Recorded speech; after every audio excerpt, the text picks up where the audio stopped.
Let's begin with the escalating tensions in the Pacific region, where Japan has reported an unprecedented level of activity from the Chinese Navy. For the first time, 2 Chinese aircraft carriers have been spotted operating in the Pacific Ocean. Tokyo views this move as a clear escalation of Beijing's military reach in far-flung areas. Japan's Defense Ministry confirmed that the Chinese carrier Shandong, accompanied by 4 other vessels, including a missile destroyer, sailed inside the Japanese economic waters surrounding the remote Pacific atoll of Okinotori on Monday. Now, the Japanese Defense Ministry also said that the fighter jets and helicopters conducted takeoffs and landings there. The fleet of 5 warships was also seen sailing on Saturday, 550 kilometers southeast of Miyako Island near Taiwan.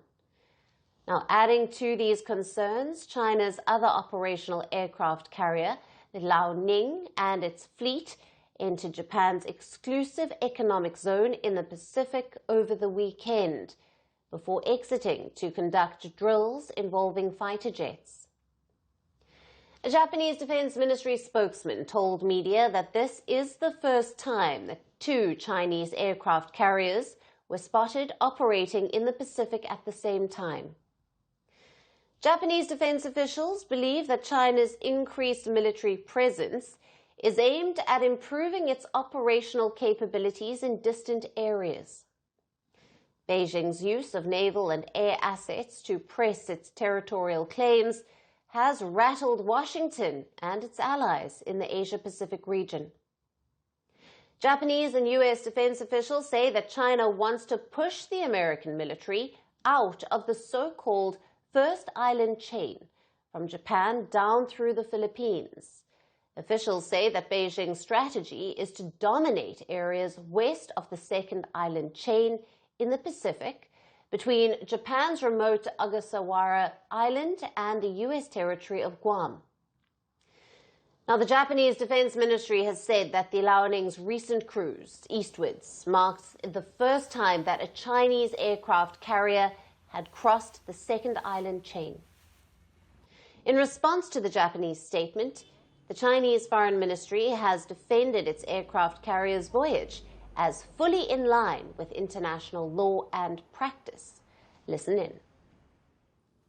The activities of Chinese warships in relevant waters are fully in line with international law and practice, and China has always pursued a defensive national defense policy. It is hoped that the Japanese side will look at the issue objectively and rationally. Just last September, the Chinese aircraft carrier sailed between 2 Japanese islands near Taiwan and entered Japan's contiguous waters, which is an area up to 24 nautical miles from its coast. At the time, Tokyo called that move unacceptable and expressed serious concerns to Beijing.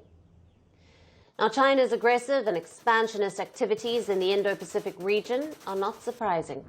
However, the frequency and the scale of these provocative activities have certainly alarmed its neighbors.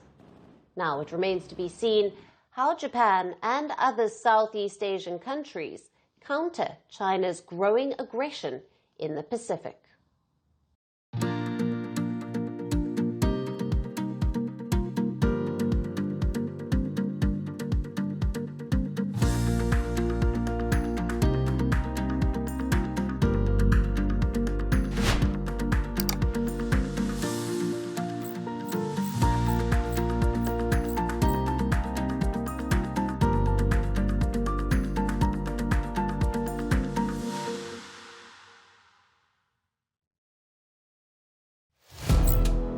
Firstpost now available in 9 languages on YouTube.